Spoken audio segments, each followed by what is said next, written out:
Shalom, selamat pagi jemaat dikasihi Tuhan. Kita kembali lagi berjumpa dalam Renungan Pagi. Mari pagi hari ini saya kembali mengajak kita semua untuk merenungkan firman Tuhan. Supaya dengan melalui setiap firman Tuhan yang kita renungkan ini, hidup kita akan terus dibangun. Dan kita akan semakin bertumbuh, diteguhkan dan dikuatkan dalam iman dan pengharapan. Firman Tuhan adalah kebenaran. Firman Tuhanlah yang menjadi sumber kekuatan bagi hidup kita. Firman Tuhan, pedoman dan penolong bagi kita semua. Dan bahkan firman Tuhan jugalah yang akan senantiasa menuntun kita dan menerangi setiap langkah hidup kita. Mari jemaat dikasihi Tuhan, sebelum kita merenungkan firman Tuhan pagi hari ini, mari bersama-sama kita akan berdoa terlebih dahulu. Bapa di surga, kembali lagi Tuhan, pagi hari ini kami datang ke hadirat-Mu.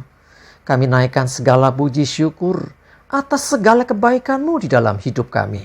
Sungguh Tuhan, kami mengucap syukur atas begitu besar kasih setia-Mu, begitu besar rahmat dan anugerah-Mu, segala berkat dan kemurahan-Mu, perlindungan-Mu, penyertaan-Mu, pertolongan-Mu, dan juga pemeliharaan-Mu atas seluruh hidup kami. Terima kasih ya Tuhan. Pagi hari ini, kami akan kembali merenungkan firman-Mu. Mari Tuhan, singkapkan dan nyatakan kebenaran firman-Mu. Dan Roh Kudus, urapilah kami ya Tuhan, sehingga kami bisa menangkap apa yang menjadi pesan Tuhan bagi kami. Dan kami mengerti akan kehendak-Mu, serta melakukan kebenaran firman-Mu di dalam hidup kami. Terima kasih ya Tuhan. Di dalam nama Tuhan Yesus kami bersyukur dan berdoa. Amin. Mari jemaat dikasihi Tuhan, sama-sama kita akan buka Alkitab kita. Renungan pagi hari ini saya ambilkan dari Amsal 18 ayat 14. Saya bacakan. Orang yang bersemangat dapat menanggung penderitaannya. Tetapi siapa akan memulihkan semangat yang patah? Jemaat dikasihi Tuhan, bicara tentang semangat. Ya, semangat itu memunculkan atau menimbulkan satu kekuatan di dalam diri seseorang. Ya, orang boleh badannya besar, kekar, fisiknya kuat, tetapi kalau dia sudah kehilangan semangat dalam dirinya, ya dia sama saja sia-sia kekuatan itu. Dia tidak berdaya. Mungkin masalah kecil, ketika nggak ada semangat menghadapinya, ya akhirnya masalah itu menjadi penderitaan yang berat bagi dirinya, sehingga dia justru tidak bisa menanggung itu semua. Ya, jatuhlah akhirnya orang demikian. Sebaliknya, mungkin kekuatan terbatas secara fisik, apalagi ya fisiknya nggak seberapa, tapi dia punya semangat yang menyala-nyala, punya keyakinan yang luar biasa. Dia bisa menanggung setiap beban, bahkan penderitaan hidupnya. Jemaat dikasihi Tuhan, bagaimana menimbulkan semangat itu? Kenapa? Dan apa yang membuat seseorang bisa bersemangat? Ya, orang yang bersemangat pastilah orang yang optimis. Orang yang bersemangat, orang yang yakin akan apa yang dihadapannya, apa yang akan dihadapinya. Dia yakin bisa mengatasinya, dia yakin bisa menyelesaikannya, dia yakin bisa menang. Itulah yang membuat orang punya semangat.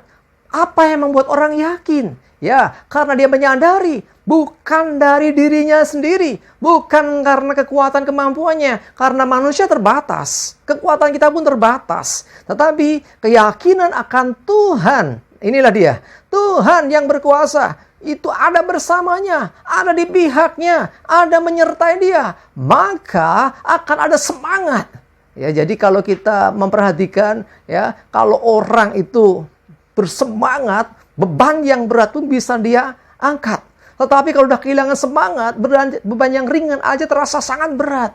Nah, masalahnya siapa yang akan memulihkan semangat yang patah? Bagaimana kalau orang sudah nggak punya semangat lagi? Orang kehilangan semangatnya. Saudara dikasihi Tuhan, sebagai orang percaya, ketika kita mendapati saudara kita, teman kita sedang dalam situasi itu, sedang mulai putus asa, orang Jawa bilang ngelokro. Ya, bagian kita, ayo beri semangat, motivasi, bangkitkan dia lagi. Nyatakan ada Tuhan yang sanggup melakukan segala sesuatu. Orang kita tanya, kamu percaya Tuhan bisa buat sesuatu? bisa melakukan segala sesuatu, orang akan mengatakan, ya, aku percaya. Tetapi pertanyaannya, apakah Tuhan mau melakukannya bagi hidupku? Itu sering kali kita dengar. Orang percaya Tuhan bisa, dia maha kuasa. Tetapi apakah Tuhan mau? Sering kali itu yang timbul. Padahal Tuhan mau. Kuncinya apa? Iman. Yakin dan percayai firman-Nya. Yakini dan percayai janji-janjinya. Mulai lakukan apa yang diperintahkan Tuhan. Sekalipun secara hitung-hitungan rasanya nggak mungkin. Secara kekuatan, aku nggak seberapa. Tetapi ketika kita sadari bahwa ada Tuhan yang bersama dengan kita, Dia yang sanggup melakukan segala sesuatu dan tidak ada yang mustahil bagi Dia, maka kita akan punya semangat. Ya, orang kalau udah yakin bahwa dia bisa, ya, dia akan bersemangat melakukannya. Tetapi orang kalau udah memandang masalah terlalu besar, penderitaanku terlalu berat untuk aku tanggung, ya, dia kehilangan kekuatan, dia kehilangan semangatnya, ngelokro, akhirnya lemes, akhirnya nggak berdaya. Sebaliknya, sekali lagi, mungkin kekuatan tak berdaya, nggak seberapa secara hitung-hitungan. Tetapi dia menyadari ada Tuhan yang menolongnya, ada Tuhan yang menyertainya, ada firman-Nya yang dia pegang. Kalau firman Tuhan mengatakan bahwa Tuhan menyertai senantiasa. Kalau firman-Nya berkata, aku yang akan menolong engkau. Kalau Tuhan firman-Nya berkata bahwa Tuhan yang memberi kekuatan. Kalau firman-Nya berkata, dialah yang akan membuka jalan. Saudara dikasih Tuhan, apakah kita masih ragu akan firman-Nya? Kalau kita menyadari, kalau kita mengimani akan perkataan firman Tuhan, semestinya kita tidak akan kehilangan semangat. Kita akan terus bersemangat. Karena firman Tuhan yang sudah jelas menyatakan akan penyertaan, akan pertolongannya. Bahkan firman-Nya dengan jelas mengatakan Allah turut bekerja dalam segala sesuatu untuk mendatangkan kebaikan. Ini kan satu yang luar biasa. Selama kita imani itu, ya, kenapa harus kita imani? Orang benar hidup oleh iman. Nah, iman itu apa? Mempercayai firman-Nya. Apa yang dikatakan Tuhan, sekalipun belum kelihatan, sekalipun belum nampak di depan mata, tapi Tuhan sudah menyatakannya. Lah, ketika kita mempercayai, memegang itu, itulah iman. Itu yang membangkitkan semangat. Ya, semangat itu akan menimbulkan kekuatan ekstra dalam diri seseorang.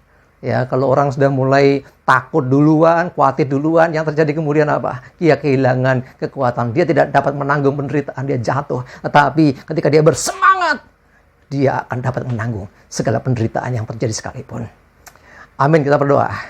Tuhan, terima kasih, kami bersyukur untuk firman-Mu. Kami mau pandang Engkau, apapun masalah kami, apapun penderitaan yang terjadi, kesusahan yang kami alami, kami pandang Engkau, kami dengar firman-Mu, kami mempercayai firman-Mu, kami hidupi perkataan firman-Mu, dan kami percaya Tuhan, bahwa Engkau yang akan menolong kami, Engkau yang menyertai kami, Engkau di pihak kami, Engkau yang membawa kami mengalami kemenangan, keberhasilan, bahkan keberuntungan. Kami percayai itu Tuhan, dan kami mau bersemangat menghadapi itu semua, sebab Engkau bersama kami. Kami tidak takut, kami tidak khawatir dengan apapun yang bakal terjadi. Terima kasih Tuhan, terus beri kekuatan bagi kami ya Tuhan, dan mohon penyertaan-Mu, pertolongan-Mu atas aktivitas kami hari ini. Jauhkan dari kami celaka dan mara bahaya. Damai, sejahtera, dan berkat Tuhan menyertai kami semua.